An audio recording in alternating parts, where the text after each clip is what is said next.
जय हिंद बच्चों, आपका हमारे यूट्यूब चैनल नवोदय वाला 38 में स्वागत है। मैं महेंद्र कुमार यादव आपका अपने वीडियो में आपका हार्दिक स्वागत करता हूं। तो आइए बिना कोई देरी किए बढ़ते हुए अनुपात और समानुपात के अध्याय जो 14 है इसके क्वेश्चन नंबर 23 की ओर। क्वेश्चन नंबर 23 जो कह रहा है आपको स्क्रीन पर दिखाई देगा और हम किताब से पढ़ेंगे। क्वेश्चन 23 कह रहा है यदि ये अनुपाते b बराबर 2:3 कामा बी अनुपाते सी बराबर 5:1 कामा सी अनुपाते डी बराबर 9:11, तो ये अनुपाते बी अनुपाते सी अनुपाते डी का मान क्या होगा, ये हमको निकालना है। तो इसको जब हम निकालने पहले हम ये सोचेंगे कि इस सवाल का मतलब कहने का क्या है, ये हम देखेंगे। तो देखेंगे, देखिए पहले इसको हम समझेंगे आराम से। ये अनुपात बी दिया है, मतलब ये का मान 2 है और बी का मान 3 है। बी का मान 5 है, सी का मान 1 है, सी का मान यहाँ पर 9 है और डी का मान यहाँ पर 11 है। तो अब हमसे पूछा कि ये अनुपात बी अनुपात सी अनुपात डी का मान बताइए। तो आइए इसको हल करते हैं। देखेंगे पहले ए का मान कितना है 2, तो यहाँ पर लिख लेंगे 2, अनुपात लिख देंगे अनुपात। फिर यहाँ पर बी का मान कितना है 3, तो लिख देंगे 3, अनुपात अनुपात लिख देंगे। फिर बी का मान कितना है 5, तो बी का मान यहाँ तो लिख लेते, तो नीचे लिखेंगे इसके। बी का मान फिर 5 है, लिख देंगे 5। और सी का मान 1 है, तो सी यहाँ नहीं लिखेंगे, ध्यान देना, क्योंकि जिसके सामने उसके लिखेंगे तो यहाँ पर हो गया 1। फिर सी का मान 9 है, तो यहाँ पर लिख देंगे 9। और फिर डी का मान 11 लिख देंगे यहाँ पे 11। अब इस पर एक ऐसे रेखा खींचेंगे और हम मल्टीप्लाई गुणा कर देंगे। अब गुणा करके देखेंगे कि यहाँ पर संख्याएं कम है, तो जो संख्या बगल में उसी संख्या को हम उतार देते हैं। यह अनुपात का रोल होता है। ये हो गया, ये हो गया,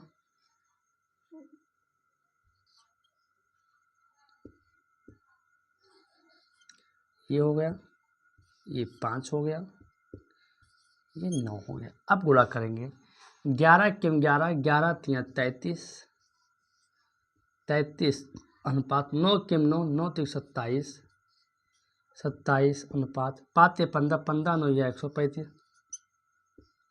और 9 45, 45 दुना 90, ये हुआ। अब इसको हम काटेंगे, अगर आंसर ऐसा आता तो भी ये हमारा आंसर हो जाएगा। लेकिन कभी कभी होता क्या कि आंसर दूसरा आता, यानी इसको हम सैंपल में कर लेंगे। देखेंगे ये सब 3 से कटेंगे, तो 30 तियाँ 90, 45 तियाँ 135, 9 त्रिक 27, 11 तियाँ 33, यानी 30:45:9:11 इसका उत्तर होगा। आइए देखते हैं क्वेश्चन नंबर 24 कि रुपये 777 को ये कामा बी कामा सी में इस प्रकार बांटिए कि जब ये को बी से आधा मिले तो बी को सी से आधा मिले, तब ये का हिस्सा क्या होगा। पहले हम ये देखेंगे कि सवाल कह क्या रहा है। सवाल ने कहा है कि हमारे पास टोटल 777 रुपया है, इसको 3 लोगों में बांटना, लेकिन शर्त हमारे हिसाब से बांटना। शर्त कहता है कि जब ये को बी से आधा मिले, तो हमारे कि बी अगर बी को 2 मिलता है, बी को 2 मिलता है तो ये को मिलेगा 1। क्यों? क्योंकि सवाल ने खुद कहा है कि बी को और ये को बी से आधा मिले, तो आधा मतलब 1 मिलेगा। जब इसको 2 मिलेगा तो इसको आधा 1 मिलेगा। लेकिन जब फिर कह रहा कि बी को सी से आधा मिले, तो जब हम सी को 4 देंगे तब तो बी आधा पाएगा। जब सी 4 तो 4 का आधा 2 होता है, बी पा गया, 2 का आधा 1 ये पा गया। अब सवाल कह रहा तो बताइए ये का हिस्सा क्या है। इस ये का हमको हिस्सा निकालना है। तो पहले हम ये बताएंगे रुपया कितना टोटल है। तो रुपया टोटल 777 है। इसी 777 को हमको निकालना है ए का हिस्सा, तो ए का ये कर देंगे। लेकिन हम ये बता करेंगे टोटल कितना इसका हिस्सा करना है। तो 4 2 6 7, यानी 7 अनुपात बनेगा। 7 से कटेगा 1 यानी 111 777। अब हो जाएगा 111 111, यानी उत्तर जो ये का हिस्सा आएगा वो आपका आएगा 111। आइए देखते क्वेश्चन नंबर 25 कि 2:3 समानुपाते 45:x तो x का मान बताइए, यानी कि x का मान ज्ञात कीजिए। अगर ये आपके पास दिया हुआ है तो हम देखेंगे बीच में समानुपात का चिन्ह। समानुपात के चिन्ह का मतलब होता है समांतर बराबर। तो पहले तो उसको हम लगा लेंगे बराबर। और अगर हमको x का मान निकालना, सिंपल सा तरीका होता है, बाहर का गुणा बाहर से कर दो और अंदर का गुणा अंदर से कर दो, हो जाएगा 2 एक के में हो जाएगा 2 गुणे x। ये लिख लेंगे। इसको भी गुणा नहीं करेंगे, हो जाएगा 45 गुणे 3। अंदर का गुणा अंदर से हो गया और बाहर का गुणा बाहर से हो गया। अब हमको निकालना है मान x का। जब x का मान निकालेंगे तो 2 ये गुणे में उधर हो जाएगा, भाग में बचेगा x बराबर 45 गुणे 3 बटा 2। अब 45 तियाँ होता है 135 बटा 2। 135 को अगर हम 2 से भाग करेंगे तो आ जाएगा 67.5। इसका आधा ही होगा ही, भाग करके आप देख सकते हो 2 का 25 भाग उत्तर आ जाएगा कितना। तो यानी x का मान जो है 67.5 है। आइए देखते हैं क्वेश्चन नंबर 26 कि 64 तथा 225 का मध्य समानुपाती ज्ञात कीजिए। अब मध्य समानुपाती ज्ञात करने का एक फार्मूला बताया था कि अंडर रूट ये इंटू बी, ये इंटू बी। हम इसको मान लेते हैं ये, इसको मान लेते हैं कि हमारा ये बी है। अब हमारा ये कितना है सर 64 है, बी कितना है सर 225 है। अब अंडर रूट आपको हमने वर्गमूल पढ़ा दिया है कि ऐसी संख्या ढूंढो जिसका उसी से गुणा करें तो ये 64 आ जाए, और ये फिर ऐसी संख्या ढूंढो जिसका उसी गुणा करें 225 आ जाए। तो ये हो जाएगा 8 8 64, 15 15 या 225, ये हमारा वर्गमूल हट गया, और 15 8 120, यानी जो मध्य समानुपाती संख्या होगा 64 और 225 का वो 120 होगा। आइए देखते हैं क्वेश्चन नंबर 27। एक स्कूल में लड़के तथा लड़कियां 8:5 के अनुपात में हैं। यदि लड़कियों की संख्या 160 हो तो स्कूल में कुल विद्यार्थी हैं। ध्यान देना, हमसे स्कूल में पूछा है विद्यार्थी बताओ, ध्यान देना। विद्यार्थी मतलब होता है कि उसमें लड़के भी शामिल होते हैं और लड़कियां भी होती हैं। ये ध्यान दें, विद्यार्थी में हमेशा लड़के भी होते हैं और लड़कियां भी पढ़ती हैं, ये याद रखना। विद्यार्थी आप ये मतलब कि केवल लड़कों की बात हो रही है, ठीक है। हमसे पूछा जा रहा है विद्यार्थी कितना है। आप जिस विद्यालय में पढ़ते हैं वहाँ पर आपसे पूछा जाए कि आपके स्कूल में कितने विद्यार्थियों की संख्या है, तो आप उसमें लड़कियां भी होंगी और आप उनको बता देंगे। तो सवाल ने कहा कि लड़के तथा लड़कियों का अनुपात 8:5 है। अगर लड़कियां 160 हैं तो बताओ विद्यार्थी कितने हैं। तो हम पहले ये पता करेंगे लड़के कितने और लड़कियां कितनी हैं। तो अब देखेंगे लड़के हैं यहाँ पर, अगर जो सबसे अनुपात में जो सबसे पहले आएगा वही सबसे पहले मिलेगा। तो लड़के कितना है सर 8 है, लड़कियां कितनी है सर 5। तो टोटल कितना हो गया 8 और 5 13, यानी टोटल जो अनुपात हो गया वो हो गया 13। और विद्यार्थी लड़के और लड़की मिलाकर बना विद्यार्थी, विद्यार्थी टोटल कितने हैं सर अनुपात के हिसाब से, तो विद्यार्थी 13 है। अगर हम एक अनुपात का मान निकाल लेते हैं तो 13 अनुपात का मान निकालने में बहुत आसान हो जाए, लेकिन यहाँ से हम निकाल सकते हैं। लड़कियाँ कितना है 160, लड़कियों का अनुपात कितना है सर 5, यानी 5 अनुपात का मान 160 दे रखा है। तो अगर 5 अनुपात में 160 लड़कियाँ आती हैं तो एक अनुपात बराबर हो जाएगा मान 160/5।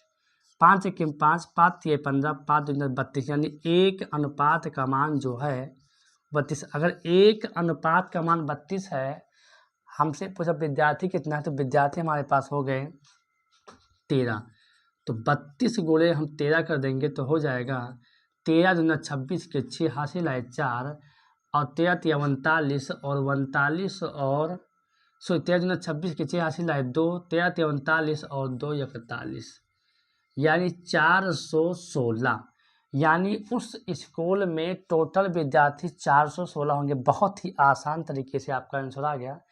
क्वेश्चन 28 कह रहा है ये तथा बी की प्रति माह आय का अनुपात 5:4 तथा खर्चे का अनुपात 3:2 है। यदि प्रत्येक रुपये 800 बचाता हो तो ये की आय क्या है। बहुत ही आसान प्रश्न है, पहले हम इसको डाटाबेस में समझेंगे। क्या कि ए और बी दो कोई आदमी है, इन दोनों का जो आय मतलब होता है कमाई, है ना। तो जो कमाते हैं ये 5 कमाता है और बी कमाता है 4। इसका मतलब ये होता है कि ये और बी के आय का अनुपात 5:4 है। ये और बी के खर्च का अनुपात 3:2 है। लेकिन अब सवाल कह रहा है कि प्रत्येक का बचत 800 है। प्रत्येक का बचत 800 है, मतलब दोनों लोग जो हैं ये और बी हैं, दोनों महीने में 800 बचा लेते हैं। तो बताओ ये का आय कितना। तो हम देखेंगे ये का आय जो है वो ये का आय है 5। ये हम 5 आराम से लिख लेंगे, है ना, कि ये का आय जो है वो 5 अनुपात में आय बचाता है। अब पहले हम ये देखेंगे कि दोनों का खर्च कितना है। तो यहाँ अगर निकालेंगे खर्च देखेंगे बचत देखेंगे अनुपात में, तो बचत हम देखेंगे अगर ये कमाता है 5 और खर्च करता है 3 तो कितना बचाता है सर, जाहिर सी बात 2 बचाता है। यानी जब ये 2 बचा लेता है तो वो बराबर होता है 800, यानी 2 बराबर होता है हमारा अनुपात 800। अगर 2 अनुपात का मान 800 है तो 1 अनुपात का मान हो जाएगा 800/2। 2 एकम 2, 2 चौके 8, यानी हो जाएगा 400। यानी 1 अनुपात का मान अगर 400 हो जाता है तो हमसे पूछा ये का आय बताओ, ये का अनुपात 5 है तो 5 गुणे 400 यानी 5 चौके 20, 2000 रुपया ये का प्रतिमाह आय है। आइए देखते हैं क्वेश्चन नंबर 29। एक धातु में तांबा तथा जिंक के 9:4 के अनुपात में है। क्या कि एक धातु है, धातु में होता कोई भी चीज़, सोना चांदी हीरे जवाहर सब धातु में आ जाते हैं। तो उस धातु में तांबा तथा जिंक 9:4, मतलब तांबा 9 है जिंक 4 है, ये हो गया। अब सवाल कह रहा है कि 24 किलोग्राम तांबे के साथ कितना जिंक पिघलाना पड़ेगा। अगर सवाल करें कि अगर इसमें तांबे में 24 ग्राम और तांबा डाल दें तो इसको समझ के बराबर करने के लिए कितना जिंक हमको और डालना पड़ेगा। तो आइए कर देखते हैं। तो यहाँ पर हम करेंगे साइड में। तो माना कि अगर तांबा 24 है तो माना कि जिंक कितना है अभी देख लेते हैं। तो तांबा, ये हमारा तांबा था और तांबा और इसका जो जिंक का जो अनुपात है वो है 9:4, ये हो गया। क्या हम इसको आपको समझा के कर दिए। अब क्या हम इसको ऐसे नहीं कर सकते हैं कि तांबा अपना 9 है और जिंक अपना 4 है, ये हो गया। अब सवाल कि 9/4 में अगर हम 24 किलोग्राम तांबा और मिला दिए तो बताओ जिंक कितना मिला। तो हम जिंक को मान के जिंक भैया यही हमारा है, जिंक हमारा जिंक रख देते कितना। अब इसको क्रॉस गुणा कर लेंगे तो ये हो जाएगा 9 गुणे जिंक। आप समझ रहे हैं, 9 गुणे जिंक बराबर 24 गुणे 4। ये 9 जो है वो उधर जाएगा तो हो जाएगा भाग में, क्योंकि इधर आपका है गुणे में। तो 24 गुणे 4/9 देखेंगे। 8 त्रिक 24 कटेगा और एक 3 त्रिक का 9 कटेगा, ये हो गया 8 चौके 32, 32/3 हो जाएगा। 3 दहम 30 और 2 32, 10 सही 2/3 किलोग्राम अगर जिंक हम उसके साथ पिघला दें तो ये अनुपात में हो जाएगा। आइए देखते हैं क्वेश्चन नंबर 30। कोई धन अजीत और पंकज में 4:3 के अनुपात में बांटा गया। यदि पंकज का धन 2400 हो तो कुल धन क्या है। बहुत ही आसान प्रश्न कह रहा है कि कोई धन था, उस धन को बांट दिया गया। बांटा कैसे गया देखिए। जब धन को बांटा गया तो अजीत को मिले 4 और पंकज को मिले अनुपात में 3। लेकिन सवाल ने कह दिया कि अगर पंकज का जो अनुपात था वो 2400 रुपया, जो 3 अनुपात बना पंकज का वो 2400 रुपया था, तो पता कुल धन कितना था। तो पता कुल धन कितना होगा। तो सर अजीत का 4 और पंकज 3 दोनों 7, यानी कुल धन जो था वो 7 था। अब हमको इसी का मान निकालना है कि कुल धन कितना। तो हम देखेंगे कि पंकज का धन तो हमको दे रखा है, यानी हम कह सकते हैं पंकज का धन कितना है। यहाँ पर सब पंकज का धन है 3, तो 3 अनुपात का मान दे रखा है सर 2400। अब आप बताइए अगर 3 अनुपात में 2400 रुपया आता है तो 1 अनुपात में 3 1 3 और 3 8 24, यानी 1 अनुपात में आपका आ जाएगा 800 रुपया आ जाएगा। अब हमसे पूछा जा रहा है कि बताइए कि कुल कितना धन था, तो अगर 1 अनुपात में 800 तो कुल धन का अनुपात 7 है, 7 8 56 यानी 5600, यानी कुल धन 5600 होगा। आइए देखते हैं क्वेश्चन नंबर 31। 0.36 तथा 0.48 का तृतीया अनुपाती बताओ क्या हो गया। अगर हमको तृतीय अनुपात निकालना है तो हम ये देखेंगे कि तृतीय अनुपातों का फार्मूला क्या होता है, वो होता है b² बटा ये, मतलब b को 2 बार गुणा कर दो और ये से भाग कर दो, उत्तर आ जाएगा। तो अपना तो ये हम ये मानेंगे, पहले आज को ये मानते हैं और बाद वाले को मानते हैं b मानते हैं। अब करेंगे क्या कि सूत्र के हिसाब से कर देंगे। b हमारा 48 है, 0.48 के ऊपर स्क्वायर हो जाएगा बटा ये जो हमारा है सर 0.36 है। अब क्वेश्चन करना कुछ नहीं है, केवल और केवल हल करना। इसका मतलब होता है कि कोई संख्या 2 बार लिखी हुई है, लिख देंगे 0.48 हालांकि दशमलव के बाद अंकों को हम एक एक पढ़ते, लेकिन सवाल बता रहे हैं तो पढ़ देते हैं। 0.36 ये दशमलव से दशमलव हटेगा, लेकिन ध्यान देना है अगर ये दशमलव हटेगा तो यहाँ पर 2 अंक है तो नीचे 2 शून्य बढ़ जाएंगे, क्योंकि दशमलव जब हटता है अगर दशमलव के दशमलव बराबर नहीं तो आपको शून्य बढ़ाना ही पड़ेगा। अब कितना हो गया सर, ये हो गया 48 और ये हो गया सर 48 बटा ये हो गया 3600। अब सर काट दीजिए, उत्तर आ जाएगा 12 चौक 48 और 12 तियाँ 36, यानी हो गया 4 गुणे 48 बटा 300, 3 एक 3 और 16 तियाँ 48 हो जाएगा 4 गुणे 16 बटा 100, 3 एक काटा था।